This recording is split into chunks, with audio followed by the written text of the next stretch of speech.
This lint-covered meatball is a sheep. She's never missed a meal, but she did miss last year's shearing, making her easily the biggest task I've ever taken on.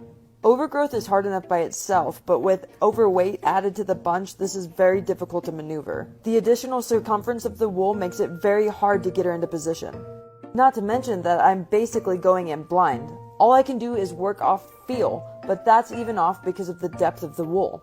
Underneath the wool is some trapped debris, but luckily no sores. I'm not too worried about how pretty this is, I'm just worried about getting it off of her with no nicks. The weight of this very heavy fleece is pulling on the skin, and sometimes the best way to avoid a nick is to leave a ridge. But honestly, I don't think she gives a flapping fig about what she looks like as long as this massive weight is lifted off of her. Literally.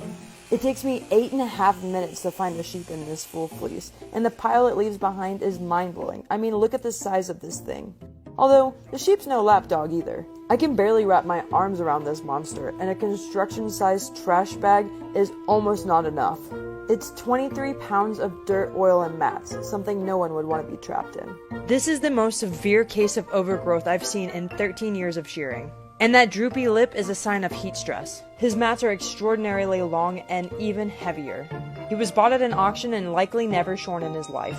The only way to tackle this mess is chunk by chunk. It's so matted it must come off all in one piece. The issue with that is how it pulls on the skin, so we have to be super careful. I mean, look how massive that is. I am thrilled that he stands still for me because the last thing I need is for him to be moving around while I release him from his prison. The weight of these mats can pull on the skin and create a perfect environment for nicks, which thankfully we avoid through this whole process. I'm really stoked to see that he's in great body condition under all of those mats, but just because he survived didn't mean he had a quality life. He behaved excellently for shearing, and after we got him all cleaned up, that lower lip began to tighten, and he's barely recognizable. Each half of his blanket weighed as much as a bag of dog food, and each fiber was longer than my arms. The worst part is this was completely avoidable.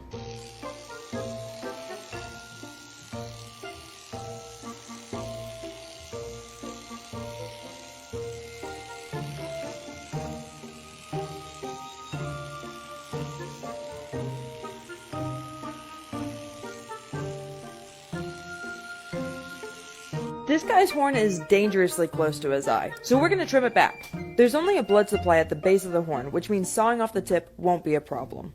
We're going to use a wire saw, and though he's going to feel a hell of a vibration, there won't be any pain.